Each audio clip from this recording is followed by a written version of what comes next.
बात करते हैं सॉल्ट एनालिसिस।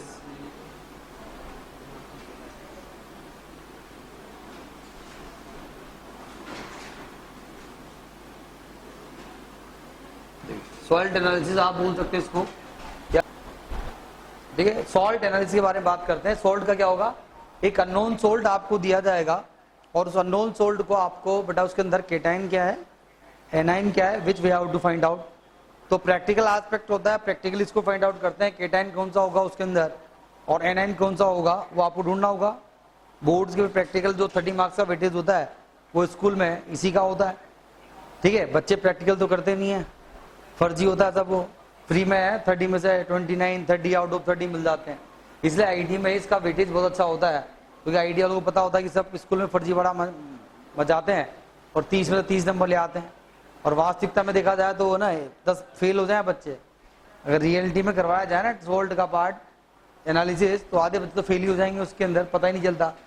तो यहाँ पर क्या आईटीम्स का वेटेज काफी अच्छा होता है, तो इसको हम डिटेल में भी बात करेंगे। तो सॉल्ट एनालिसिस क्या होगा उसके बारे में बात करते हैं। तो सबसे पहले हम इसकी डेफिनेशन बात कर सकते हैं। तो यहाँ पर आप साथ साथ लिखते जाओ, तो आप लिखेंगे detection of cation and A9, detection of cation and anion from the unknown sample salt is called salt analysis or qualitative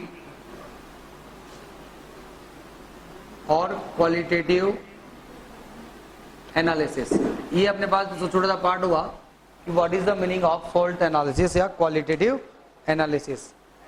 unknown salt sample में से केटाइन और एनाइन का आइडेंटिफिकेशन करना क्या होता है बेटा, सॉल्ट का एनालिसिस उसको बोला जाएगा, ठीक है। अब बच्चों को क्या होता है इसमें, जब आप प्रैक्टिकल करते हो तो उसके अंदर बोलते हैं एसिडिक रेडिकल और बोलते हैं बेसिक रेडिकल।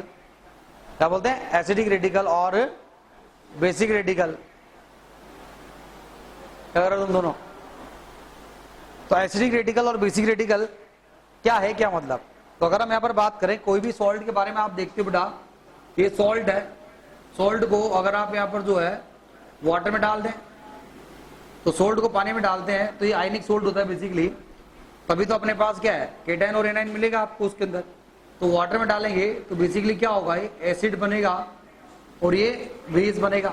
या उल्टा सोच सकते हो आप, जब आप एसिड और बेस की जब आप रिएक्शन करते हो तो एसिड और बेस की रिएक्शन करते हैं तो क्या बनता है बेटा बताओ, सॉल्ट प्लस वाटर की फॉर्मेशन होती है नहीं होती बेटा, होती है। तो सॉल्ट प्लस वाटर वाला पार्ट हो गया। तो यहाँ पर हम जब बात करते हैं इसको स्टडी करेंगे तो अपने पास क्या है कि जैसे मैंने एग्जाम्पल के तौर पर एक HCl ले लिया और एक आपने लिया यहाँ पर बेटा NaOH। तो ये क्या है, Na प्लस OH माइनस हो जाता है H प्लस और Cl माइनस। ये जो है this is acid and this is base. अब क्या है Na वाला पार्ट उसके बाद चला गया तो इसने NaCl बना दिया और वाटर बन गया। ये अपने पास क्या होगा, ये सॉल्ट बन गया, एक केटाइनिक पार्ट हो गया, इसका एनाइनिक पार्ट हो गया। अगर आप इसको ध्यान से देखेंगे तो क्या है इसके अंदर हमारे पास में एक केटाइन कहां से आया बेटा, केटाइन आया अपने पास बेस से। और एनाइन के बारे में बात करेंगे तो एनाइन कहां से आया बेटा, एसिड से। देखो आप ध्यान से, ये सॉल्ट के पास में केटाइनिक पार्ट है, एक एनाइनिक पार्ट है। तो सॉल्ट के अंदर केटाइन कहां से आ रहा है, बेस से आ रहा है, और एनाइन कहां से आ रहा है, एसिड से आ रहा है। बोलो आ रहा है नहीं आ रहा, आ रहा है। इसका मतलब यहाँ पर हम बोल सकते हैं कि इस सॉल्ट के अंदर बोल सकते हैं कि जो केटाइन है, तो यहाँ पर आप लिख सकते हो केटाइन कम्स फ्रॉम बेस। देखो cation comes from base, therefore it is called basic radical. इसको क्या बोलेंगे बताओ, बेसिक रेडिकल। तो बच्चों को केटाइन तो पता होता है, कई बार ये पूछ लेते हैं तो बोला बेसिक रेडिकल ढूंढो, तो सोचता था ये क्या होता है। तो बेसिक रेडिकल क्या होता है, केटाइन। और दूसरा पॉइंट आप बोल सकते हो यहाँ पर, यू कैन से दैट कि anion comes from Cl, anion comes from acid, therefore it is called acidic radical। देखो cation comes from base therefore it is called basic radical, और anions comes from acid therefore it is called acidic radical. तो आपको समझ में आ गया कि जब आप कोई भी सॉल्ट का एनालिसिस करते हो तो उसके दो पार्ट होते हैं, या तो बोलेंगे आप बेसिक रेडिकल या क्या बोलेंगे बेटा acidic radical. Clear to everyone? तो एसिडिक रेडिकल क्या होता है, बेसिक रेडिकल क्या होता है, उसके बारे में एक आइडिया आपको मिल गया यहाँ पर अपने पास में। तो जब भी आप किसी भी सॉल्ट का एनालिसिस करते हो तो उसके अंदर एक कैटायनिक पार्ट होगा और एक क्या होगा anionic part. Cationic part is called basic radical, anionic part is called acidic radical. Clear to everyone? फिर उसके बाद बेटा क्या होता है कि यार केटायन और एनायन को जब आप ढूंढोगे तो किसको पहले ढूंढना जरूरी होगा? क्या केटायन को पहले ढूंढ सकते हैं या एनायन को पहले ढूंढेंगे? First we are going to identify the anion और whether we are going to identify the cation first. कैसा यार किसी को भी कर सकते हैं, ये क्वेश्चन हुआ हमारे पास। किसी को भी पहले नहीं कर सकते, पहले हमें एनायन को आइडेंटिफाई करना जरूरी होता है। क्यों भाई? इस केटायन ये सॉल्ट है, आपको तो इस सॉल्ट के बारे में पता करना है, ये अननोन सॉल्ट है, करना है, तो इसमें केटायनिक पार्ट होगा, दूसरा एनायनिक पार्ट है। तो हम पहले एनायनिक पार्ट का आइडेंटिफिकेशन करते हैं। एनायनिक पार्ट का आइडेंटिफिकेशन क्यों करते हैं? क्योंकि अगर एनायनिक पार्ट का आइडेंटिफिकेशन नहीं कर रहे हैं तो क्या होता है बेटा, कुछ एनाइंस ऐसे होते हैं जो क्या करते हैं केटाइन के आइडेंटिफिकेशन करने में प्रॉब्लम क्रिएट कर देते हैं, इंटरफियर करते हैं। मतलब कुछ एनाइंस ऐसे हैं जिनकी प्रेजेंस में आप केटाइंस के लिए टेस्ट परफॉर्म नहीं कर पाते। केटाइन वहां पर है अवेलेबल, पर वो एनाइन भी है, पर एनाइन को अगर पहले आपने आइडेंटिफाई नहीं किया तो एनाइन वहां पर जब रहेगा, प्रेजेंट रहेगा, उपस्थित रहेगा, तो आप केटाइन का कोई टेस्ट परफॉर्म नहीं कर सकते। तो फिर हम एनालिसिस का करेंगे। इसलिए बोला जाता है कि एनाइन को पहले केटाइन के डिटेक्ट करना अति आवश्यक है। It's very very necessary to identify the anion first. Okay, तो यहां पर हम इसमें आप नोट डाल के लिखेंगे कि यहां पर आप नोट डाल के लिख सकते हो उसके अंदर तो कि anions are detected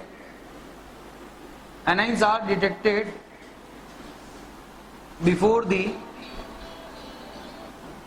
anions are detected before the cations because there are some interfering acidic radicals like interfering acidic radicals like F minus, BO3 minus, PO4 3 minus, which interferes the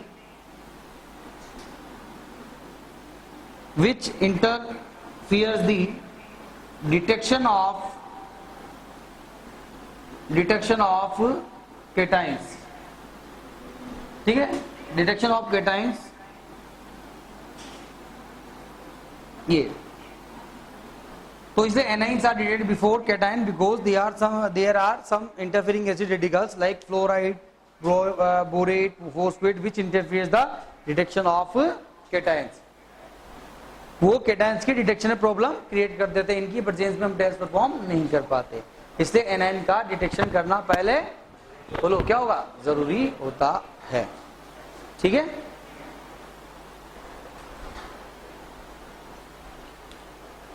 अब हम आगे बात करें बेटा। तो ये तो इसका मतलब है इंट्रोडक्शन हुआ कि एसिडिक रेडिकल क्या होता है, बेसिक रेडिकल क्या होता है, क्यों इनको एसिडिक रेडिकल या बेसिक रेडिकल बोलते हैं, और एनायन का डिटेक्शन जब हम करेंगे तो एनायन का डिटेक्शन जो है वो पहले क्यों किया जाता है, ये भी अपने पास हो गया। ठीक है, अब अगला जो पॉइंट है जरा उस पर हम कंसंट्रेट करते हैं। देखिए नेक्स्ट पॉइंट जो है उसके बारे में बात करते हैं।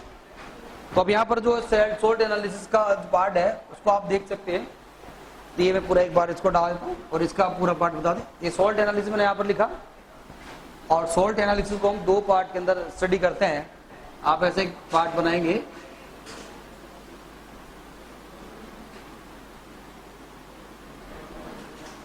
देखो सोल्ट का जब एनालिसिस किया जाता है बेटा, तो सोल्ट का एनालिसिस आप दो तरह से कर सकते हैं।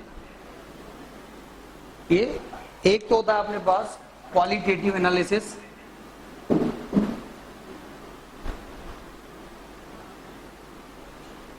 One is called qualitative analysis, और एक होता है अपने पास quantitative, one is called quantitative analysis. एक तो क्वालिटेटिव हो गया, क्वांटिटेटिव हो गया। तो क्वांटिटेटिव में अगर बात करेंगे तो आप बात कर सकते हो उसमें दो। तो क्वांटिटेटिव में क्या करेंगे, कैलकुलेशन ऑफ, क्वांटिटेटिव में बात की जाती है या कैलकुलेशन ऑफ अमाउंट ऑफ, ये कैलकुलेशन है, कैलकुलेशन ऑफ आप बोल सकते हो बेटा अमाउंट ऑफ सैंपल सॉल्ट। जो सैंपल सॉल्ट की अमाउंट की कैलकुलेशन है, पर अमाउंट की कैलकुलेशन तो आप तब करोगे तब आपको उसका फॉर्मूला वगैरह पता हो। तो इसलिए पहले क्या करना पड़ता है, क्वांटिटेटिव के पहले क्वालिटेटिव एनालिसिस करना जरूरी होता है। और क्वालिटेटिव एनालिसिस का मतलब होता है इसका अगर टू आइडेंटिफाई दी, यहां पर लिखेंगे क्वांटिटेटिव एनालिसिस में बोलेंगे to identify the sample, to identify the sample component from the unknown sample, from the unknown sample। तो ये होता है अपना qualitative analysis, to identify the sample component from the unknown sample. तो ये तो क्वालिटेटिव हो गया अपने पास। क्वालिटेटिव को दो तरह से हम यहाँ पर स्टडी कर सकते हैं। तो इसके अंदर ही फर्दर दो है, इसको फर्दर दो पार्ट के अंदर बाइफिकेट किया जा सकता है बेटा। एक तो अपने पास यहाँ पर होता है इसके अंदर वेट टेस्ट, एक कैटेगरी तो आएगी वेट टेस्ट की, दूसरी कैटेगरी जो आएगी वो अपने पास क्या होगा यहाँ पर बताओ, ड्राई टेस्ट आएगा। वेट टेस्ट और ड्राई टेस्ट। वेट टेस्ट जो होता है जनरली हमारे पास किसके लिए अप्लाई करते हैं हम, वेट टेस्ट का मतलब होगा वो बेटा एसिडिक रेडिकल्स के लिए यहाँ पर हम अप्लाई करेंगे। और ड्राई टेस्ट जनरली जो होता है वो किसके लिए होता है बेटा, वो बेसिक रेडिकल्स के लिए होता है। किसके लिए होता है बेटा, वो बेसिक रेडिकल्स के लिए रहेगा। तो यहाँ पर एक वेट टेस्ट कैटेगरी आएगी, एक अपने पास आएगा ड्राई टेस्ट। तो वेट टेस्ट आप जो लगाएंगे वो एसिडिक रेडिकल्स के लिए, और ड्राई टेस्ट आप जो लगाएंगे वो किसके लिए आएगा बेटा, वो बेसिक रेडिकल्स के लिए अप्लाई किए जाएंगे। ठीक है, अब आप आगे देखो यहाँ पर इसके अंदर कि जो ड्राई टेस्ट है वो मैंने बोला बेसिक रेडिकल। बेसिक रेडिकल मतलब बोल दे जाओ क्या हुआ, केटाइंस। क्या हुआ बेटा, केटाइंस। तो बेसिक रेडिकल वाला पार्ट जो केटाइंस है। और बेसिक ड्राई टेस्ट कौन कौन से हो सकते हैं, उसमें हम कई सारे टेस्ट लगाएंगे। जस्ट फॉर एग्जांपल जैसे बोला फ्लेम टेस्ट, ठीक है। फिर इसके अंदर और आएगा, ये सब आगे पढ़ाऊंगा डिटेल में। फिर आपके पास आएगा बोरेक्स बीड टेस्ट, थर्ड आप बोल सकते हो, ठीक है। यहां पर आप बोल सकते हो माइक्रोकॉस्मिक, ठीक है, माइक्रोकॉस्मिक सॉल्ट बीड टेस्ट, या फिर आप बोल सकते हो cobalt nitrate, cobalt nitrate charcoal cavity test, या फिर आप बोल सकते हो सोडियम कार्बोनेट। देखो यू कैन से दैट, या सोडियम कार्बोनेट बीड टेस्ट। तो मेरे पास में ये इसका जो पार्ट है इसका क्लासिफिकेशन बहुत छोटा सा पार्ट कि सॉल्ट का एनालिसिस दो तरह से किया गया। ये हमारे पास फिजिकल का पार्ट है। यहाँ पर अब बात करें क्वालिटेटिव। क्वालिटेटिव के अंदर आप इसको आइडेंटिफाई करने के लिए बात करेंगे तो दो तरह से परफॉर्म किया जा सकता है, या तो वेट टेस्ट होंगे या क्या होगा बेटा, dry test. Wet test generally हम एसिडिक रेडिकल्स के लिए अप्लाई करेंगे, और ड्राई टेस्ट किसके लिए होंगे बेटा, जनरली बेसिक रेडिकल्स के। ये सब डिटेल में आगे बताएंगे कौन कहाँ कैसे होता है। अभी थोड़ी देर पहले हमने आपको बताया कि एनाइंस को पहले आइडेंटिफाई किया जाएगा। क्यों किया जाएगा, क्योंकि अगर एनाइंस को नहीं करेंगे तो केटाइन का टेस्ट आप परफॉर्म नहीं कर पाते, कुछ प्रॉब्लम क्रिएट हो जाती है। इसलिए पहले एनाइन को आइडेंटिफाई करके उसका तो ट्रीटमेंट कर देंगे हम। अब आप एनाइंस भी तो बहुत सारे हैं हमारे पास, क्लोराइड है, ब्रोमाइड है, आयोडाइड है, सल्फेट है, कार्बोनेट है, बाइकार्बोनेट है, सल्फाइड है, बाइसल्फाइड है, सल्फाइड है, थायोसल्फेट है, नाइट्रेट है, नाइट्राइट है, ऑक्सलेट, बहुत सारे। अब कौन सा एनाइन उस अननोन सोल्ट में होगा आपको क्या पता। अरे आपको तो 5 ग्राम दो छोटा सा अमाउंट दिया जाता है, बोला जाओ ढूंढ के लाओ कौन सा केटाइन कौन सा एनाइन। तो अगर 20-25 एनाइन अगर हमें ढूंढने तो आप ऐसे ही टेस्ट परफॉर्म करना स्टार्ट किए, पता चला 5 एनाइन के टेस्ट लगा दे कुछ भी आर्बिट तरीके से, सॉल्ट ही खत्म हो गया, अब क्या ढूंढोगे, कैसे ढूंढोगे हैं? तो क्या है कि आपको यहाँ पर बेटा आइडेंटिफाई तो करना पड़ेगा। अरे करना पड़ेगा, नहीं करना पड़ेगा? करना पड़ेगा। तो यहां पर आप देख सकते हो कि एनाइंस को आइडेंटिफाई करने के लिए एज सच कोई सिस्टमेटिक अप्रोच नहीं है हमारे पास। We don't have any systematic approach to identify the anions. But फिर भी क्या किया हमने, उसको क्लासिफाई कर डाला अपने हिसाब से, अपनी कन्वीनियंस के हिसाब से हमने उसको क्या कर दिया, क्लासिफाई कर दिया। ठीक है, what I am saying, repeating again and again कि there is as such no systematic approach to classify the anions even though we can classify them according to our convenience. अपनी कन्वीनियंस के हिसाब से हम उसको क्लासिफाई कर दें ताकि हमारे लिए क्या हो जाए, आसान हो जाए। नहीं तो यार हम कैसे पता करेंगे, मान लो 20 एनाइंस है हमारे पास हमारे कोर्स में, अब 20 में से कौन सा एनाइन आपको दिया गया है तो ढूंढना मुश्किल है। अगर 20 में से कुछ ऐसा करें कि जिससे कुछ थोड़े बहुत अलग, कुछ थोड़े बहुत अलग हो जाए, फिर कुछ ऐसा करें थोड़े बहुत अलग हो जाए, तो हमें उस आइडेंटिटी को आइडेंटिफाई करना क्या हो जाएगा, आसान होगा या नहीं होगा, होगा। इसलिए अभी मैं आपको बताऊंगा आगे, ये हटा दें। ठीक है, तो ये तो इसका एक छोटा सा पार्ट था क्लासिफिकेशन के हिसाब से। अब आगे देखेंगे तो आप उसमें लिखें, फिर एनाइंस का पार्ट भी मैं पूरा बोल दूंगा। तो एक नोट लगा के आप लिख लो फटाफट से, यहाँ पर मैं बोल रहा हूं, एक नोट लगाओ और लिखो, नोट लगा लिखो, there is as such no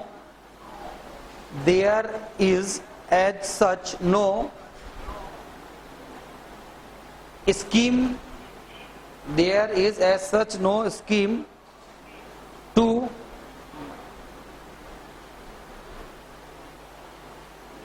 classify the anions,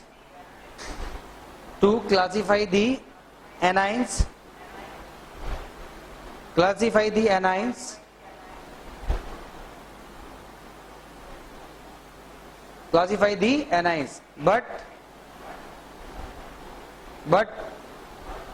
we can classify them according to our convenience,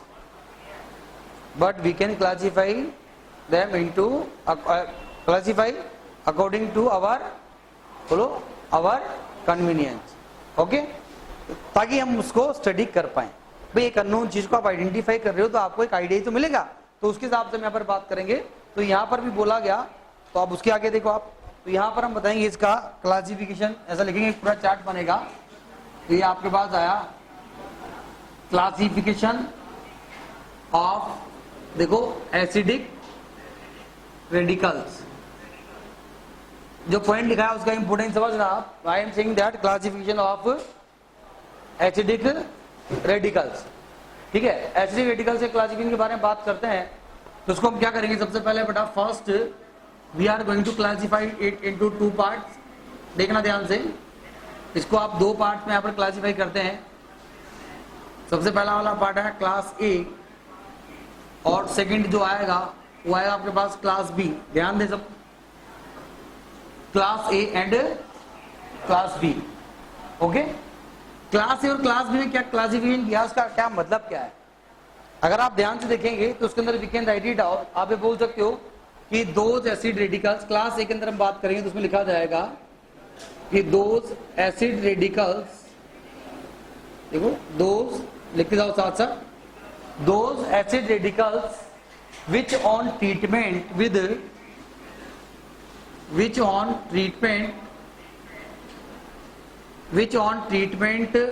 with acids gives volatile product। क्या gives volatile products, ऐसा आप इसके बारे में बात करेंगे। मतलब क्या है कि अगर अपने यहाँ पर जो है एसिडिक रेडिकल्स तो है हमारे पास, पर उनको अगर एसिड के साथ ट्रीटमेंट कराएंगे तो क्या करेंगे बेटा, वोलेटाइल प्रोडक्ट देंगे। वोलेटाइल मतलब कोई गैस निकल गई, कुछ वेपर्स बाहर आएंगी, कुछ एवापोरेशन हुआ है, उसका मतलब है कि एसिड ऐड करने पर वो एसिड रेडिकल्स क्या करेंगे, वोलेटाइल प्रोडक्ट देंगे। भाई हम इसको पढ़ रहे, स्टडी करना चाहते हैं तो कैसे करें। और बी में बात करेंगे कि दोज, यहां पर आप बोल सकते हो दोज, ये लिखा those acidic radicals which on treatment, which on treatment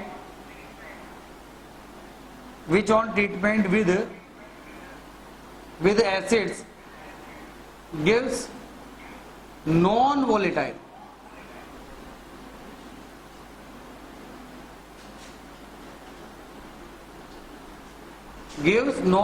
products।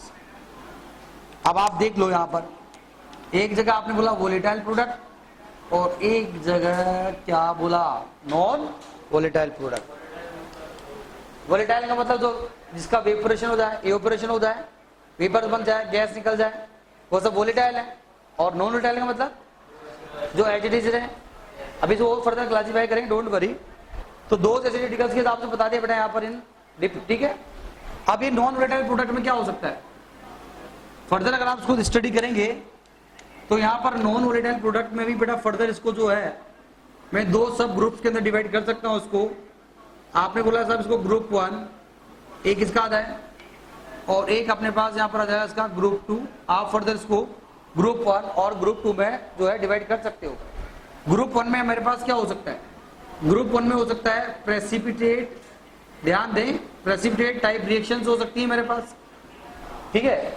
क्या हो सकता है, प्रेसिपिटेट टाइप रिएक्शन हो सकती है यहाँ पर, या फिर मेरे पास क्या हो सकता है यहाँ पर रेडॉक्स रिएक्शन हो सकती है। तो यहां पर आप ध्यान दें कि अगर प्रेसिपिटेट टाइप रिएक्शन है तो मेरे पास कौन कौन से एनाइंस की पॉसिबिलिटी हो सकती है। तो मैं बोल सकता हूं फ्लोराइड हो सकता है, मैं यहां पर मेरे पास में फ्लोराइड हो सकता है, सल्फेट हो सकता है, और मेरे पास ये बेटा बोरेट हो सकता है, ठीक है, या फोस्फेट आयन हो सकता है। रेडॉक्स के हिसाब से बात करूंगा तो रेडॉक्स रिएक्शन के अंदर बात करेंगे तो रेडॉक्स तो बेटा आप जानते हो, रेडॉक्स में क्रोमेट, डाइक्रोमेट है, परमैंगनेट, इनके बगैर तो रेडॉक्स कभी पूरा होता ही नहीं है। रेडॉक्स मतलब हमेशा ध्यान रखना, रेडॉक्स आते दिमाग में, क्रोमेट डाइक्रोमेट ये तो आता है क्योंकि ये सबसे इंपोर्टेंट होते हैं रेडॉक्स रिएक्शन के अंदर इनका पार्ट। तो ये आप बोल सकते हो MnO4 2-। तो ये बेटा ये एनाइंस हुए। तो क्लास बी में तो आपने नॉन वोलेटाइल वाला पार्ट बता दिया, यहाँ पर देख सकते हो। और क्लास ए वोलेटाइल प्रोडक्ट, तो यहाँ पर इनको भी हम क्या करेंगे, एसिड आपने ऐड किया बेटा।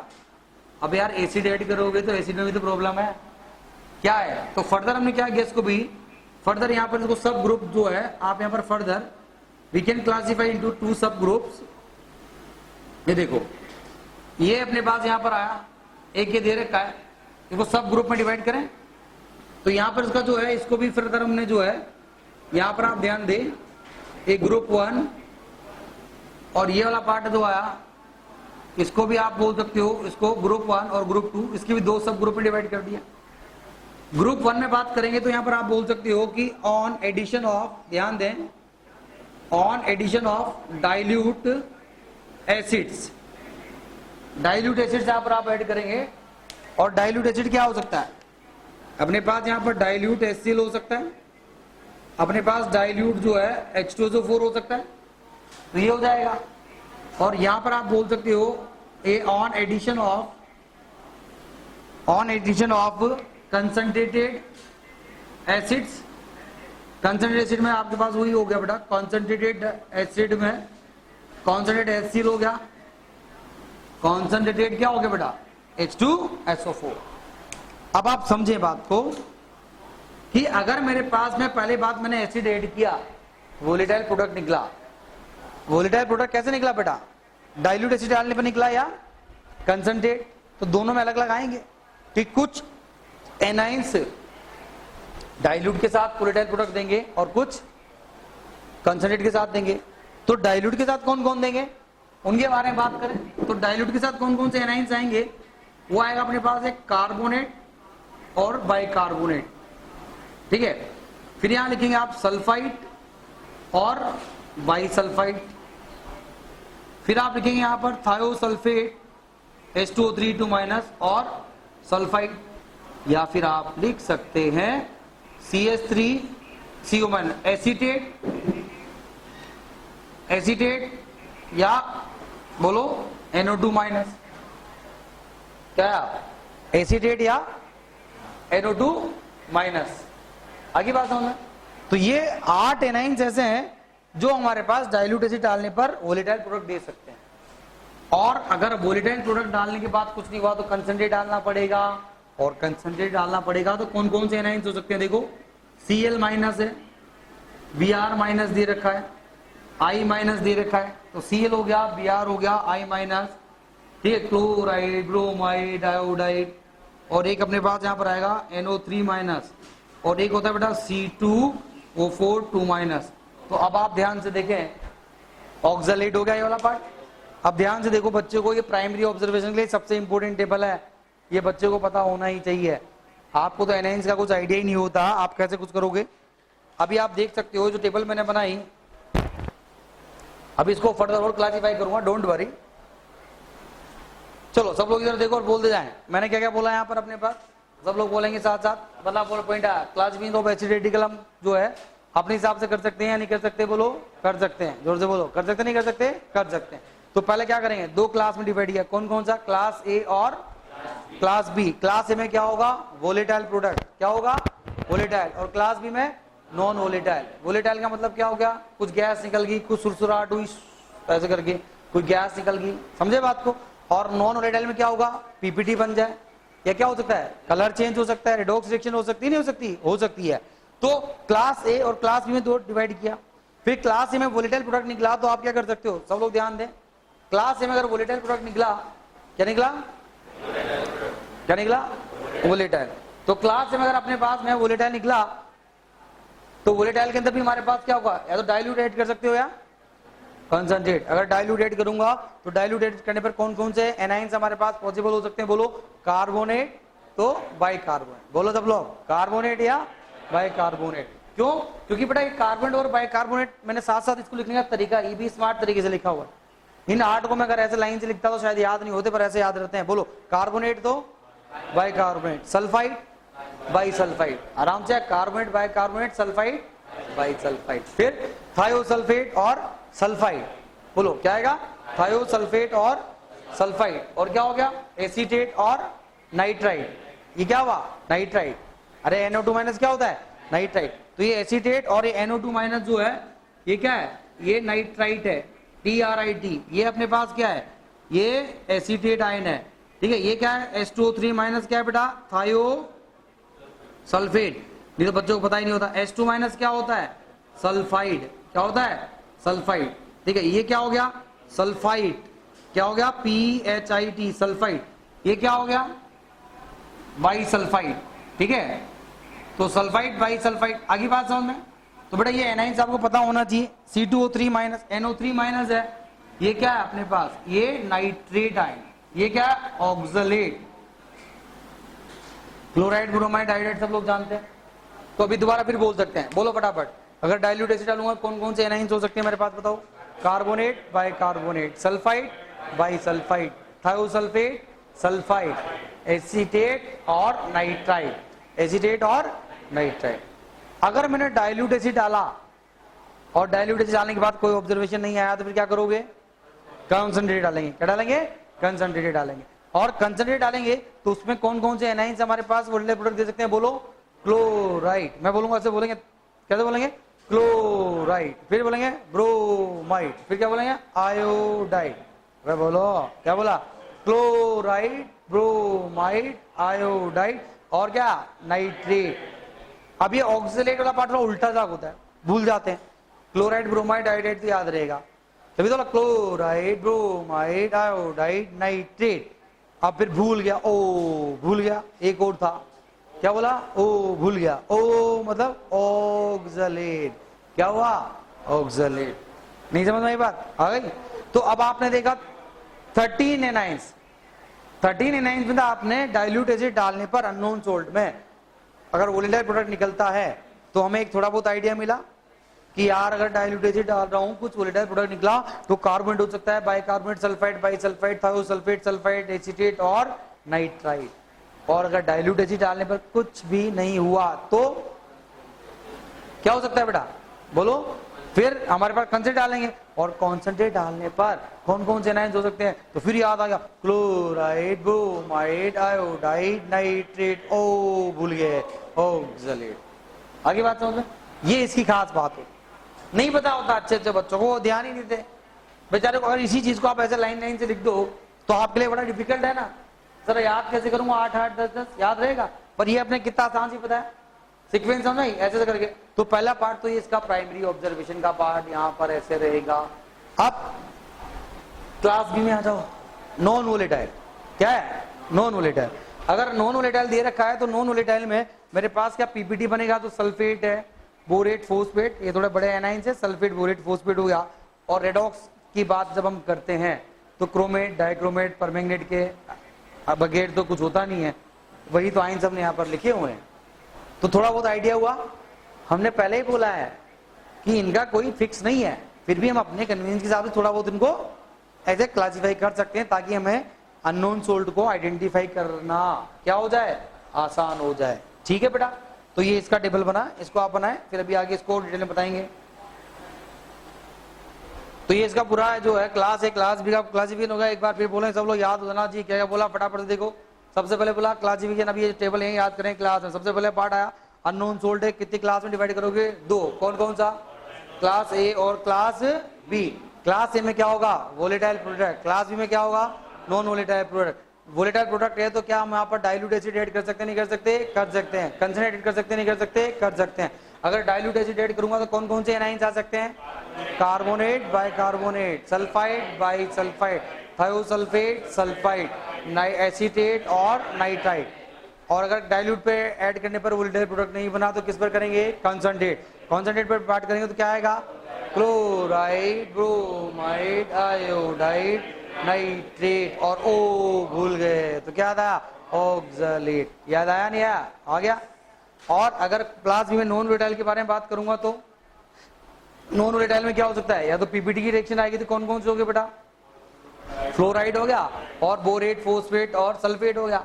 और अगर रेडॉक्स में तो क्या होता, फिक्स है, रेडॉक्स में तो हमारे पास क्रोमेट, डाइक्रोमेट और परमैंगनेट। याद आएगा, आगे बात समझ। तो ये इसका एक पूरा छोटा सा पार्ट था, क्लासिफाई कर दिया। अब हम ये जो ग्रुप है, ये जो क्लास ए है, इस क्लास ए को और डिटेल में बात करें। अगर मान लो आपने देखा कि यार इतने सारे एनाइन से अननोन सोल्ट में मैंने पहले डिसोल्व कर लिया, डिसोल्व करने के बाद एसिड डाला, एसिड डालने के बाद वोलेटाइल प्रोडक्ट निकला, क्या निकला, वोलेटाइल प्रोडक्ट निकला। अगर वोलेटाइल प्रोडक्ट निकला तो मैंने डाइल्यूट एसिड डाला, तो मेरे पास इतने सारों में से मैं इधर सोच सकता हूँ, अभी तो 20 थे, अब डायरेक्ट दिमाग कहाँ चला गया, 8 पर चला गया। अरे गया नहीं गया, तो इन 8 में से कोई सा हो सकता है, पर 8 थोड़ी ना आंसर दोगे। अब इनमें से भी अगर मुझे और फर्दर आइडेंटिफाई करना है, और अगर इसको मैं आइडेंटिफाई करूंगा तो और आइडेंटिफाई कैसे करोगे आप, जरा उसके बारे में बात करें। तो इसलिए क्लास ए को भी जो है और डिटेल में आपको अच्छी तरह से क्लासिफाई करके बताते हैं। ठीक, तो ये इसकी टेबल खत्म।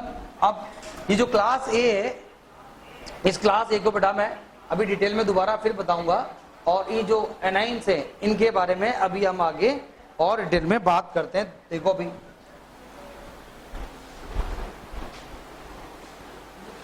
देखो अपने पास जो हमने जो है पहला पार्ट वापस दोबारा देखा, ये क्लास ए। क्लास ए में क्या हो रहा है बोलो, ऑन एडिशन हमने किया था क्लास ए में, ऑन एडिशन ऑफ एसिड्स लिखा था, on addition of acids volatile products are form. बोलो वोलेटाइल प्रोडक्ट बनने नहीं बन रहे बेटा, बन रहे। तो क्लास ए में अपने पास आया वोलेटाइल प्रोडक्ट्स आर फॉर्म। ठीक है, अगर वोलेटाइल प्रोडक्ट आर फॉर्म तो इसको भी फर्दर हमने क्या किया, यहाँ पर आप देख रहे थे, इसको सर 2 पार्ट में आपने डिवाइड कर दिया था। एक बार तो आपने क्या किया, डाइल्यूट एसिड ऐड किया, डाइल्यूट एसिड में डाइल्यूट HCl आप बोलते हैं, या डाइल्यूट H2SO4। यहां पर बात करेंगे तो क्या आएगा अपने पास, कंसंट्रेटेड एसिड्स आप यूज करते हैं तो कंसंट्रेटेड HCl याद करते हैं, या कंसंट्रेटेड H2SO4। ठीक, अब डिटेल के बारे में बात करेंगे। डिटेल में अभी सब चीजों को बताऊंगा, समझाऊंगा। देखो इधर एक फिर टेबल बनी अच्छी सी। सबसे पहले अपने पास यहाँ पर जो है, आप ध्यान देंगे सब लोग, ये बेटा कार्बोनेट है, अरे तो आपने डाइल्यूट एसिड डाला, डाइल्यूट एसिड से क्या मिलेगा आपको, H+ मिलेगा। तो यहाँ पर अपने पास डाइल्यूट एसिड जो है, आप यहाँ पर इसके अंदर जब डाइल्यूट एसिड डालेंगे तो ये क्या करेगा, यहाँ से ये CO2 गैस होल्ड करेगा। अगर मेरे पास यहाँ पर बाइकार्बोनेट आयन हुआ तो बाइकार्बोनेट के अंदर भी आप डाइल्यूट मान लो आपने HCl ले लिया तो यहाँ से भी CO2 गैस आएगी। आप यहाँ पर देख सकते हो कि CO2 गैस होती है, वो CO2 गैस क्या होती है, पहली बात आप लिखेंगे होती कलरलेस होती है, कलरलेस गैस होती है, ऑर्डरलेस होती है, अरे होती है कलरलेस और ऑर्डरलेस। और ये हमारे पास होती है, आप बोल सकते हो इट इवॉल्व विद, आप यहाँ पर बोल सकते हो ये ब्रिस्क इफरस्किन। अगर इसके बारे में बात करेंगे तो ये जो गैस इवॉल्व होगी अपने पास में, तो आप गैस जब आप इवॉल्व करते हो तो ये किस तरह निकलेगी हमारे पास, ब्रिस्क इफरस्किन के साथ हमारे पास क्या होगी, निकल जाएगी। ब्रिस्क इफरस्किन का मतलब हमारे पास हम अपनी स्टाइल से बोले तो बोल सकते हैं इसको बुदबुदाहट। देखो ध्यान से, बुदबुदाहट या सुरसुराहट के साथ बाहर निकल गया। CO2 गैस कैसे होती है, ऐसे निकलेगी ना आपके पास। जैसे आपने कोल्ड ड्रिंक पी है कभी, कोल्ड ड्रिंक का ढक्कन खोलो, ग्लास में डालो तो ऐसे देखोगे आप कुछ लिक्विड पार्टिकल फुदकते रहते हैं, हैं? या थोड़ी सी एकदम ढक्कन खोलते आवाज आती ऐसे आती है, हैं? तो CO2 होती नहीं होती उसके अंदर कोल्ड ड्रिंक, जब कोल्ड ड्रिंक पीते हैं तो उसमें CO2 होती नहीं होती, होती है। कोल्ड ड्रिंक को खोलो, ढक्कन खोल के रख दो 10 मिनट और फिर पियो, कहोगे सर मजा ही नहीं आया इसमें तो, क्योंकि CO2 तो क्या हो गई, उड़ गई। या फिर आप देखते हो कोल्ड ड्रिंक पीते हो, कोल्ड ड्रिंक पी पेट के अंदर गप से चली गई, फिर थोड़ी देर बाद जो इतना बड़ा मुंह फाड़ के डगार मार दो ऐसे करके तो बाहर कुछ आता है, वो क्या होता है, CO2। क्योंकि हमारे बॉडी के अंदर ऑक्सीजन तो जाती है, CO2 नहीं रहती, तो CO2 बाहर आती है, तो वो तो सर कोल्ड ड्रिंक भी डकार आएगी, है? तो colourless odourless it evolve with brisk effervescence, इसके साथ ही बहस हमारे पास यहाँ बाहर आ जाती है, उसमें कोई दिक्कत नहीं है। तो CO2 के बारे में बात हो, फिर आप यहाँ पर बात कर सकते हो, देखो सल्फाइड है SO3 आपने इसके अंदर जो है डाइल्यूट HCl यहाँ भी ऐड किया, तो यहाँ पर कौन सा गैस आया बेटा, SO2, बाइसल्फाइड होगा। देखो आप अगर बाइसल्फाइड दे रखा है मेरे पास, तो बाइसल्फाइड में भी आपने यहाँ पर जो है डाइल्यूट HCl ऐड किया, तो यहाँ पर भी कौन सा गैस आया, SO2 बाहर आया। आप बोले साहब ये सर थायोसल्फेट है, थायोसल्फेट के साथ भी डाइल्यूट HCl हम ऐड करेंगे, बट इसमें थोड़ा सा गर्म करना पड़ता है, तो ये भी SO2 गैस तो निकालेगा ही निकालेगा। तो आपने देखा यार यहाँ पर जो है सब में SO2 गैस निकल रही है। अब SO2 गैस में कैरेक्टरिस्टिक तो सबकी सेम ही है, तो ये क्या SO2 में अगर आप बात करेंगे तो ये भी क्या होती है बेटा, SO2 is also colourless gas. क्या होती है, कलरलेस गैस होती है। यहाँ पर बात करेंगे इसका तो ये सफोकेटिंग ऑर्डर इसका रहेगा, क्या आएगा बेटा, सफोकेटिंग ऑर्डर इसका रहेगा। और यहाँ पर आप बात कर सकते हो उसके अंदर आएगा स्मेल ऑफ, देखो स्मेल ऑफ बर्निंग सल्फर, ठीक है, बर्निंग यानी बर्निंग सल्फर की अंदर स्मेल आएगी, तो SO2 कंफर्म हो गया, ठीक है। तो ये इस तरह से इसको आप बता सकते हो। तो ये इसका पार्ट हो गया 3। फिर एक अपने पास क्या आएगा बेटा, यहाँ पर आपने बोला था ये NO2- है, ठीक है, कौन सा है, सॉरी एक अपने पास हो रहा है बीच में H2-। H2- में डाइल्यूट HCl डाल दिए तो ये क्या हुआ बेटा, H2S गैस निकल के बाहर आई। H2S गैस होती है, ये भी होती है तो बेटा कलरलेस ही है। क्या होती है बेटा, कलरलेस, बट इसके अंदर आप बात करेंगे तो आएगा यहाँ पर स्मेल ऑफ रोटन एग, यानी स्मेल ऑफ रोटन एग, सड़े हुए अंडे की स्मेल आएगी आप H2S में। अब तो कैसी होती है अभी बता थोड़ी सकते हैं, वो तो आप अपने आप देखते रहना है। स्मेल ऑफ रोटन एग आया, किसका है, स्मेल ऑफ रोटन एग। बच्चा क्या, अच्छा वेजिटेरियन होगा, नॉन वेजिटेरियन है, नॉन वेजिटेरियन होगा तो उसको तो क्या लगा, हाँ हाँ मजा आ गया है। और वेजिटेरियन वाला क्या करेगा आप, नाक बंद कर ले, अरे सर एक और केस बन सकता है, किसी की नाक बंद है, कोल्ड हो रखा है, तो उसको पता ही नहीं चलेगा कौन सी स्मेल आ रही है या नहीं आ रही है। हाँ, इसका मतलब क्या है कि प्रैक्टिकल करते समय फिजिकली फिट होना भी जरूरी है? चलो तो मजाक का पार्ट हुआ, बट रोटन एग समझ में आया। तो ये H2S जो है कलरलेस होता है, रोटन एग की स्मेल आती है। फिर अपने पास यहाँ पर आएगा NO2-। आप NO2- में डाइल्यूट HCl डाल दो बेटा। अगर NO2- में डाइल्यूट HCl डालेंगे तो यहाँ पर जो होगा वो NO2 गैस निकल जाएगी। और NO2 गैस जो होती है वो अगर आप देखेंगे तो NO2 गैस क्या है, ये हमारे पास यहाँ पर जो है ब्राउन कलर की, ध्यान दें सब लोग, ये क्या होगा बेटा, ये ब्राउन कलर, क्या है, ब्राउन कलर का गैस होएगा। तो आराम से आपको पता चला नहीं चला, चल गया, तो ये NO2 का पार्ट आ गया। और फिर लास्ट में एक और आयन बचा CH3CO-, इसके अंदर भी आप डाइल्यूट HCl ऐड कर देंगे तो ये बेटा क्या करेगा, CH3COH की जो है वो यहाँ पर हमारे पास वेपर्स यहाँ पर बाहर आ जाएंगी, ये वेपर्स होंगी इसकी। और इसके अंदर आपके पास आप बोल सकते हो यहाँ पर ये है बेटा स्मेल ऑफ, आप यहाँ पर बोल सकते हो स्मेल ऑफ विनेगर, है स्मेल ऑफ विनेगर। होटल में जाते हैं कई बार, प्याज लेके आता है वो गोल गोल सिरके वाले प्याज बोलते हैं उसको, है उसके अंदर जो फ्रेग्रेंस आती है, जो स्मेल आती है, वही क्या है, वो विनेगर की ही होती है, ठीक है। तो विनेगर की स्मेल आएगी तो ये हो गया। तो 1 2 3 4 5 6 7 8 आपने यहाँ पर जो देख लिया, यहाँ पर ये जो है पहला वाला पार्ट हो गया, ये दूसरा एनाइन हो गया, 3rd 4th 5th 6th और 7 और 8। अब आपको आया मजा, हाँ सर आप सही है। अगर मैं प्राइमरी ऑब्जर्वेशन के हिसाब से बात करूंगा, डाइल्यूट एसिड अगर मैं डालता हूं, डाइल्यूट एसिड डालने पर मेरे पास CO2 निकला है, SO2 निकला है, देखा आपने, अरे ठीक है। तो बेटा अब आपको सबसे फर्स्ट अननोन सोल्ट दिया, अब आप समझना, अननोन सोल्ट दिया आपने, पानी में डिसोल्व कर लिया, डिसोल्व करने के बाद डाइल्यूट एसिड डाला, डाइल्यूट एसिड डालने के बाद में कुछ वोलेटाइल प्रोडक्ट निकल के बाहर आया, तो आप फटाफट दिमाग लगाओ कौन कौन से है एनाइंस हो सकते हैं, carbonate, bicarbonate, sulphide, bisulphide, thiosulphate, sulphide, acetate और नाइट्राइट। अब उसको और स्पेसिफाई करूं, अगर मैं आपसे बोलूं कि डाइल्यूट एसिड डालने पर ब्राउन कलर की गैस बाहर आ रही है, तो आपका दिमाग कहां जाएगा, सीधा सीधा NO2। तो बताओ 8 में से भी आप सीधे स्पेसिफाई हो गए, अरे हुए या नहीं हुए, हुए। मैं बोलूं आपसे कि कलरलेस गैस निकलती है but smell of rotten egg आ रहा है, तो कौन सा हो जाएगा, H2S। एनाइन कौन सा हो गया, सल्फाइड। मैंने बोला सल्फर, बर्निंग ऑफ सल्फर, क्या बोला, बर्निंग ऑफ सल्फर की स्मेल आ रही है। अगर बर्निंग ऑफ सल्फर की स्मेल आ रही है तो क्या हो जाएगा, अरे क्या हो सकता है, बर्निंग ऑफ सल्फर का मतलब क्या हो सकता है, SO2। और SO2 गैस तो हो सकता है, पर आप एनाइन कौन कौन से पॉसिबल है, ये सल्फाइड हो सकता है, बाइसल्फाइड और थायोसल्फेट। अब फिर फंस गए कि सर अब इतने सारे थे, 20 में से पहले हम 8 पर आए, 8 में से अब 3 पर आ गए, तो तीनों को भी आइडेंटिफाई करने के तरीका फिर आगे बताएंगे, तो और क्लासिफाई करना पड़ेगा।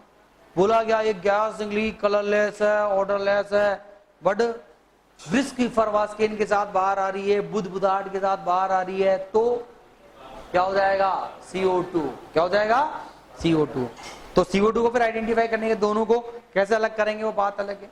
सुना हुआ आपने CO2 को अगर हम लाइम वाटर में पास कर देते हैं तो क्या हो जाता है, वो इट बिकम्स मिल्की, भैया वाइट टर्बिडिटी के अंदर आती है, अभी आगे बढ़ाऊंगा, बट अभी क्लियर हो गया सबको।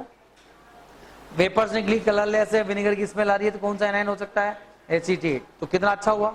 सबसे इंपॉर्टेंट पार्ट है, आपको गैस के कलर कौन से याद नहीं करने, आप ऐसे पढ़ेंगे तो आराम से सब याद हो जाएंगे। आप इधर आ जाओ, इधर बात करते हैं बेटा इस वाले पार्ट में, बोलो आपसे, ये इसका पार्ट था, इधर पहला वाला पार्ट क्लोराइड आपने ले लिया, आप यहाँ पर जो है कंसंट्रेटेड वाला पार्ट यूज करते हैं, तो ये क्या होगा, यहाँ पर तो बेटा HCl की वेपर निकलती है, और HCl की जो वेपर निकलेगी तो इनका जो होता है बेटा पंजेंट ऑर्डर होता है, तीखा तीव्र आप बोल सकते हो। और दूसरा पार्ट ध्यान दें सब लोग, इधर Br- है, आपने यहाँ पर भी कंसंट्रेटेड H2SO4 यूज किया, तो यहाँ पर क्या होता है बेटा, ये यहाँ पर Br2 गैस बाहर आती है।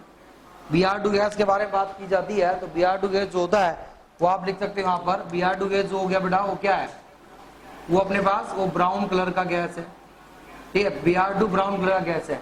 अब इस ब्राउन कलर गैस में आप ध्यान देंगे सब लोग, इधर एक बार मैं यहाँ पर लिखूंगा, यहाँ पर ऑन एडिशन, मैंने लिखा on addition of MnO2 intensity, देखो ध्यान से, on addition of MnO2 intensity of fumes, जो ये इसकी फ्यूम्स निकल रही है वो इंटेंसिटी ऑफ फ्यूम्स इंक्रीजेस, यहाँ पर इसकी इंटेंसिटी क्या होती है, बढ़ जाती है।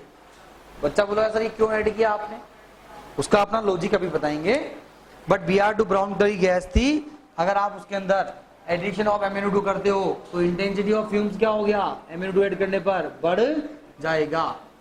थर्ड पॉइंट आप देखें, अगर I माइनस है और I माइनस के साथ भी आपने कंसंट्रेटेड H2SO4 डाला तो बेटा I2 तो गैस बाहर आएगा। I2 गैस जो होता है हमारे पास वो वायलेट कलर का गैस होता है, तो वायलेट कलर का गैस बाहर आया। और इसके अंदर आप ध्यान देंगे तो इसमें आप देखिए यहाँ पर कि ऑन एडिशन, ध्यान देंगे सब लोग, on addition of MnO2 it condensed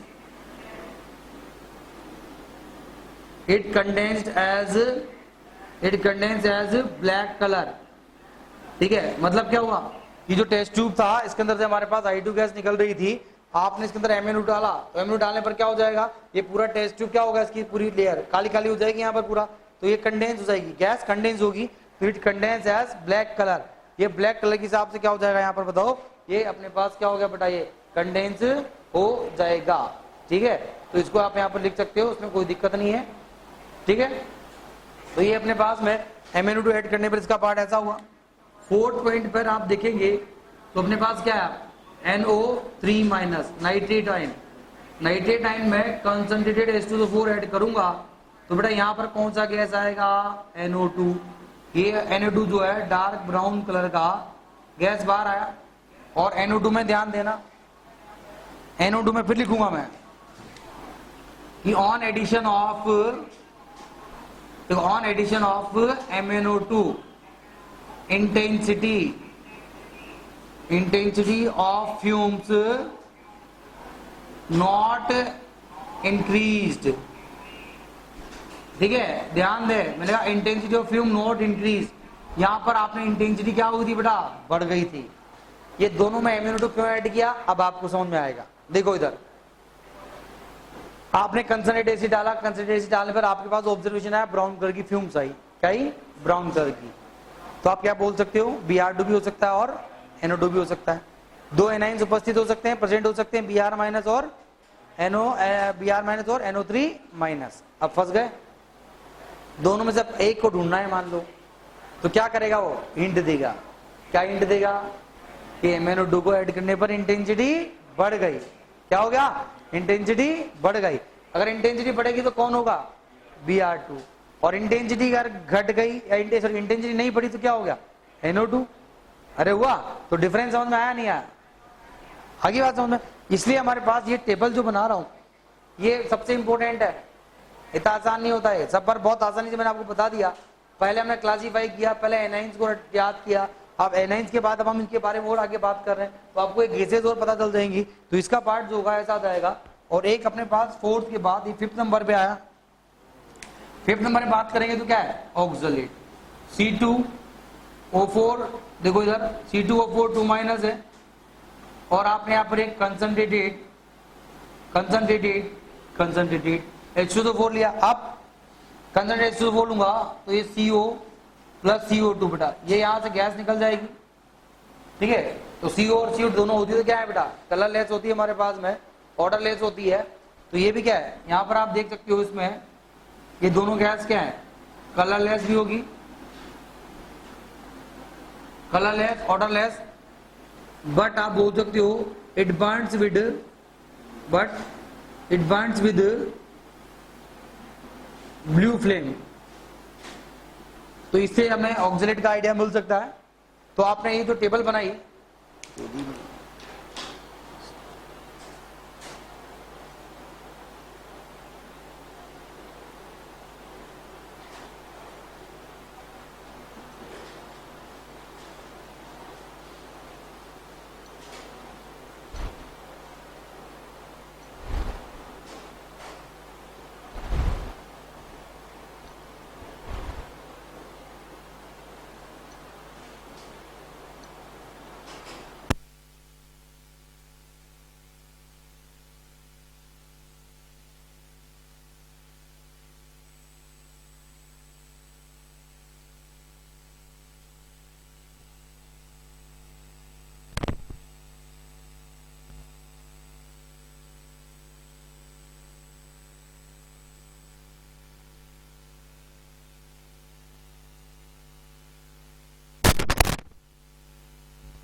तो ये बता रहा था मैं, C2 ऑक्सलेट है, ऑक्सलेट के साथ क्या होगा बेटा, कंसंट्रेट H2SO4 डालेंगे तो क्या बनेगा, CO प्लस CO2 हुआ।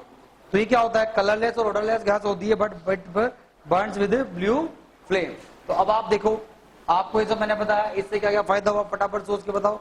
अगर मेरे पास में ये वाला पार्ट दे रखा है तो यहाँ पर आप आसानी से बता सकते हो डाइल्यूट एसिटाइलमर कौन कौन से एनाइंस हो सकते हैं, बोलो, carbonate, bicarbonate, sulphide, bisulphide, thiosulphate, sulphide, acetate और नाइट्राइट। अगर डाइल्यूट ब्राउन कलर की गैस निकल के बाहर आई तो क्या हो गया, NO2, क्या हुआ, NO2। बर्निंग सल्फर की स्मेल आई तो क्या हो गया, SO2। रोडन ए की स्मेल आई तो क्या हो गया, H2S। और अगर विनेगर की स्मेल आई तो क्या हो गया, एसीटेट। और अगर डाइल्यूट डालने पर कुछ भी नहीं हुआ तो क्या करेंगे, कंसंट्रेट डालेंगे। कंसंट्रेट डालने पर क्या क्या हो सकता है, बोलो, chloride, bromide, iodide, nitrate, oxalate. Chloride होगा तो क्या निकलेगा बेटा, HCl। अगर ब्राउन कलर की वेपर्स आई तो क्या क्या हो सकता है, Br2 हो सकता है या NO2 भी हो सकता है। बट आप फर्दर कैसे पता करोगे, अगर MnO2 डालेंगे तो क्या होगा, इंटेंसिटी बढ़ेगी तो क्या हो जाएगा, Br2, और इंटेंसिटी नहीं बढ़ी तो क्या हो गया, NO2। वॉयलेट कलर की गैस आई तो क्या हो जाएगा, I2। अरे क्या हो जाएगा, I2। तो बेटा आसानी से आपको ये सब गैसेस पता हुई या नहीं हुई, हुई। सबसे इंपॉर्टेंट है सॉल्ट के अंदर आपको ये सब प्राइमरी ऑब्जर्वेशन आना ही चाहिए। व्हाट आई एम सेइंग, ये तो आना ही चाहिए तभी कुछ हो पाएगा, ठीक है। तो ये क्लास ए के बारे में बता दिया। अब क्लास बी को भी पूरा कंप्लीट कर देते हैं अभी फटाफट 5 मिनट में। ये लिख लिया सब लोगों ने, हैं? अब चलो अब आगे देखते हैं हम। इसके बाद दूसरा जो बनाएंगे वो क्लास बी के बारे में बात करते हैं, ठीक है। नेक्स्ट जो है वो बेटा क्लास बी को जरा हम यहाँ पर और स्टडी करते हैं और अभी आपको उसके बारे में पूरा और समझा देते हैं। तो आप देखें इसको एक बार।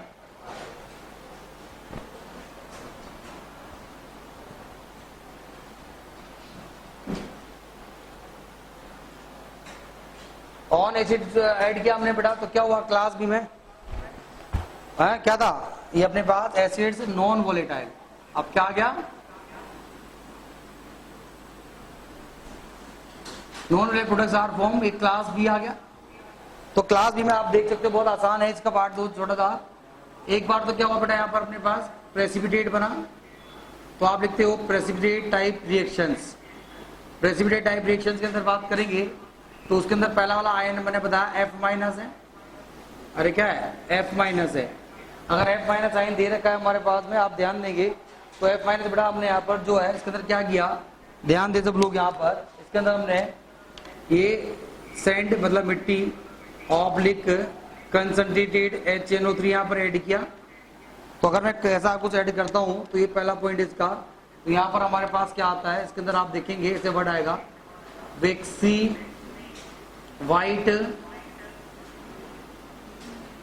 White deposition of silicic acid, आप बोल सकते हो waxy white deposition of silicic acid H4SiO4, या आप बोल सकते हो SiOH4। तो ये सैलिसिलिक एसिड का वैक्सी वाइट डिपोजिशन आएगा। दूसरा आप इसकी जगह अगर आप ले सल्फेट, अगर आप ले ले तो सल्फेट में तो क्या है, कोई दिक्कत नहीं है, दिक्कत तो कहीं भी नहीं है। यहाँ पर आपने इसके अंदर BaCl2 सॉल्यूशन डाला बेटा। अगर BaCl2 सॉल्यूशन डालूंगा तो क्या होगा, बोलो, BaCl2 सॉल्यूशन डालूंगा तो ये क्या बना देगा, BaSO4। तो BaSO4 का जो है वो क्या है, व्हाइट प्रेसिपिटेट बन जाएगा। तीसरे वाले पार्ट में आप देख सकते हो, अगर आपने बोला कि साहब ये बोरेट है, BO3 आयन है, और बोरेट में बेटा यहाँ पर आप जो है कंसंट्रेटेड H2SO4 और साथ में आपने पास इथाइल एल्कोहल आप ले लें, या इसकी जगह मिथाइल एल्कोहल भी ले सकता हूँ। कंसंट्रेटेड H2SO4 इथाइल एल्कोहल ले लेंगे तो यहाँ पर आप बात करेंगे तो यहाँ लिखा जाता है ऐसे ग्रीन एज्ड, ध्यान दें, green aged flame of BOC2H5 का होल थ्राइस और BO, ध्यान दें, BOCH3 का होल थ्राइस। तो BO3 माइनस आप लिखेंगे green as flame of this, यानी आपके पास एक ग्रीन एज फ्लेम कभी भी अगर आप देखेंगे तो समझ जाना कि वो बोरेट आयन के लिए पूरा हम सॉल्ट में यूज करते हैं। और एक अपने पास और इंटरेस्टिंग सा पार्ट आया, PO4 3 फोस्फेट आयन। ये जो आयन है कौन सा है बेटा, या फोस्फेट आयन। यहां पर अगर आप देखेंगे इसके अंदर तो रिएजेंट जो है आप यूज करेंगे फोस्फेट आयन के अंदर, वो रिएजेंट बड़ा अच्छा होता है। वो आप देखेंगे यहाँ पर कंसंट्रेट HNO3 तो यूज करना ही करना है इसके अंदर, कंसंट्रेट HNO3 एंड आप यहाँ पर अमोनियम जो है वो मोलिब्डेट के हिसाब से बात करेंगे तो ये आएगा आपके पास NH4 का होल ट्वाइस MOO4, ये अमोनियम मोलिब्डेट। ये तो यहाँ पर एक वर्ड लिखा होगा और वो वर्ड क्या लिखा होगा उसको ध्यान देंगे सब लोग। ऐसा आएगा अपने पास एक यहाँ पर बिठाइए और वो ऐसा लिखेगा कैनरी येलो, ध्यान दें ये canary yellow, canary yellow precipitate, canary yellow precipitate of आप बोल सकते हो यहाँ पर बनेगा, वो बनता है कंपाउंड बेटा NH4 का होल थ्राइस PO4.12MOO3। ये कैनरी येलो PPT है, ये वर्ड पकड़ लेना कैनरी येलो। अगर कैनरी येलो दे रखा है, ग्रीन एज फ्लेम दे रखा है, वैक्सीफाइड डिपोजिशन दे रखा है, ध्यान देना ये स्पेशली बेटा येलो कलर तो येलो कलर होता है, येलो कलर तो बहुत सारे सॉल्ट का आएगा, बट जब कैनरी येलो बोला जाए तो ये मान लेना कि वो स्पेशली कौन से एनाइन के लिए यूज कर रहा है, फोस्फेट। तो मजा आ गया। बाकी आगे की चीजें हम कुछ भी दे रखी हो, टेंशन लेने की जरूरत नहीं है। कैनरी बोलते हैं एनाइन कौन सा हो गया, फोस्फेट हो गया, क्योंकि कैनरी वर्ड केवल फोस्फेट के केस में हमने यूज किया, बाकी के केस में यूज नहीं किया। ग्रीन एज फ्लेम हमने बोरेट के केस में यूज किया, बाकी केस में यूज नहीं किया। तो एक छोटा सा वर्ड ग्रीन एज्ड फ्लेम, अरे फ्लेम तो ग्रीन ही है, ग्रीन एज फ्लेम बोलने से क्या हुआ पता चला, वैक्सीफाइड डिपोजिशन, फ्लोराइड हो गया। आई बात समझ में? ये ऐसे ऐसे पढ़ते हो तो बच्चे को मजा आता, ओ सो ठीक है अब आया पता। नहीं तो बड़ा येलो तो बहुत सारे होते हैं, पर ग्रीन एज्ड बोला, कैनरी येलो। कैनरी क्या है, एक बर्ड होता है यूएस में पाया जाता है, बड़ा छोटा सा प्यारा सा बर्ड होता है येलो कलर का है, उसको कैनरी येलो बोल दिया। आगे बात समझ में? बड़ा अच्छा सुंदरता होता है। तो ये इसका पार्ट है चारों में। यहां पर बात करेंगे तो इधर क्या आएगा, इधर पीपीटी टाइप रिएक्शन था, इधर क्या आएगा बेटा बोलो, अरे इधर क्या आएगा, रेडॉक्स रिएक्शन। अगर आप रेडॉक्स रिएक्शन के बारे में बात करते हो तो रेडॉक्स रिएक्शन में हमारे पास क्या क्या होता है, रेडॉक्स में क्या होता है, कलर चेंज। आप जो ऑब्जर्व करते हो वो क्या होता है बेटा, रेडॉक्स में हम कलर चेंज ऑब्जर्व करते हैं। Just for example Cr2O7 minus है, इसका कलर क्या होता है बेटा, ऑरेंज या रेड, ऑरेंज रेड बोल देते हैं। और जब कन्वर्ट होता है तो कहाँ जाता है, Cr+3, तो कलर कौन सा आता है, ग्रीन आता है।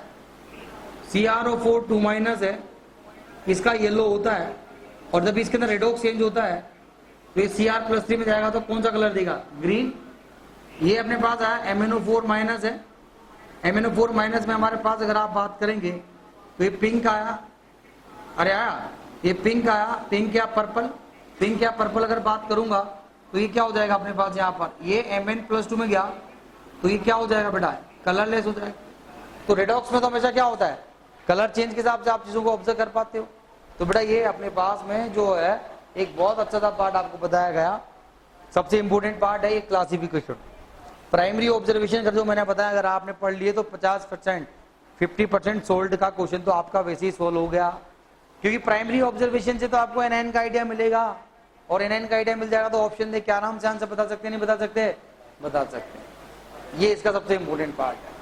इसलिए सबसे पहले मैं हम जो है इस तरह क्लासिफिकेशन करते हैं। आप खुद सोच के देखो कितनी सारी रिएक्शंस पे रिएक्शंस, कलर फलर सब बता दी, बट जब आप पढ़ोगे तो आपको बहुत आसानी से लर्न हो जाएगा। सोच के देखो, अरे पता चला नहीं चला, चला। मैं आपसे बोलता हूँ मेरे पास एक अननोन सोल्ट था, पानी में डाला, डिसोल्व हो गया, डिसोल्व होने के बाद मैंने डाइल्यूट एसिड डाला, कुछ भी नहीं हुआ। डाइल्यूट एसिड डालने पर कोई वोलेटाइल प्रोडक्ट नहीं बना, कंसर्नेट डालने पर कोई वोलेटाइल प्रोडक्ट नहीं बना, समझे बात को? अरे ठीक है, तो फिर क्या करेंगे, फिर बोला गया कि ऐसा, इसमें इसका मतलब है कि पहले वोलेटाइल वाले सारे के सारे 13 एनाइंस क्या हो गए, एब्सेंट हो गए। अब आप आगे बात करें, आगे बात करने पर मैंने बोला कि ऑन एडिशन ऑफ, ध्यान से सुनना, कि on addition of concentrate H2SO4 with C2H5OH green as flame is observed, और ग्रीन एज फ्लेम ऑब्जर्व हुए तो फटाफट कौन आया, बोरेट। कौन आया, आगे बात समझ में? बोला कैनरी येलो प्रेसिपिटेट बन रहा है तो क्या हो गया, फोस्फेट। अब बच्चा सब पढ़ के गया, वो कैनरी येलो पीपीटी आते हैं, मजा आ गया उसको कि केंड्रो येलो पीपीटी आया, फॉस्फेट आयनाइन कंफर्म हो गया, तो कितना खुश हो रहा है एग्जाम में, अरे क्वेश्चन आया, पढ़ के आया, पढ़ के आया, पढ़ के आया, मैं कर दूंगा। पर एग्जामिनर ने ये नहीं पूछा कौन सा एनाइन है, एग्जामिनर ने ये पूछा कि जो केंद्रीय येलो पीपीटी है उसका फॉर्मूला क्या है। आई बात समझ में? जो येलो पीपीटी आया वो किसका है, कौन सा कंपाउंड है, 4 ऑप्शन आपके पास ऐसे लिखे होंगे। अब बच्चा फुस और तेरी का सारी मेहनत गई पानी में। तो थोड़ा सा यहाँ ध्यान देना, ये बड़ी अच्छी चीजें बताता हूँ, छोटी चीजें ध्यान दे। इतना बड़ा कंपाउंड है, इसको और किसी भी तरह से भी लिखा जा सकता है। आप तो एक याद कर लो कैसे, देखो केंद्रीय येलो आएगा, बोलो सब लोग, केंद्रीय येलो आया, फॉस्फेट होगा या नहीं होगा, होगा। अगर केंद्रीय येलो में फॉस्फेट होगा तो आपने फिर उसका फॉस्फेट है तो यहाँ पर हमने रिएजेंट भी आपको याद आ जाएगा कि यार मोलिब्डेनम का कुछ होता है, नहीं तो ऑप्शन देख के बता देगा, वो ऑप्शन में बताएगा। तो अमोनियम तो है ही, अमोनियम मोलिब्डेट था, तो अमोनियम के हिसाब से बात करूंगा तो अमोनियम के साथ फॉस्फेट आयन का टेस्ट है, फॉस्फेट के ऊपर चार्ज कितना होता है 3-, कितना होता है, बोलो बोलो कितना होता है 3-। तो अमोनियम का फॉस्फेट बनेगा नहीं बनेगा, बनेगा। इधर देख ले, ये देखो अमोनियम का फॉस्फेट बना तो आराम से याद रहेगा नहीं रहेगा, बोलो रहेगा। तो अमोनियम +1 होता है, फॉस्फेट 3-, अमोनियम का फॉस्फेट। अब मोलिब्डेनम के साथ में कुछ और दे रखा है, तो फॉर्मूला कैसे याद करूं, तो बहुत आसान है। ये देखो अमोनियम का फॉस्फेट NH3 3-4 ऐसे बनेगा, 3 को 4 से मल्टीप्लाई करो 12 आया। 12 के बाद क्या हो गया मोलिब्डेनम, तो 12 तो लिख दोगे, मोलिब्डेनम तो उसमें आएगा आएगा, वो भी लिख दोगे। अब क्या बचा ऑक्सीजन, तो ऑक्सीजन कितने आएंगे, जहां से स्टार्ट हुए थे वही वापस लिख दो, 3 से स्टार्ट हुए थे 3 पे खत्म कर दो। नहीं समझे? ये याद ऐसे याद करने का तरीका है, या फिर आप याद रखते हो अदरवाइज तो याद नहीं रहेगा, पक्का है, ये तो फिर वही हालत खराब होगी। अरे यार पढ़ के आया था केंद्रीय येलो फॉस्फेट तो है और उसका पीपीटी भी आता है, पर वहां पर एग्जाम में उल्टा पुल्टा दे देगा, पहचानो आइडेंटिफाई कौन सा पीपीटी केंद्रीय येलो का है, बता सकते हो 3 × 4 12, 12 एमओ लास्ट में वही आ गया, याद रहेगा नहीं रहेगा, बोलो रहेगा। तो बेटा यहाँ पर ये आप इस तरह से इसको पढ़ेंगे, घर जाके चलते फिरते आप इसको रिकॉल करें, 5 मिनट का काम है, जितना बुरा पढ़ाया 5 मिनट सब याद हो जाता है, और याद होना भी चाहिए, तभी आपका 50% काम तो यहीं खत्म हो जाता है, बाकी फिर आगे धीरे धीरे और बताएंगे, ठीक है।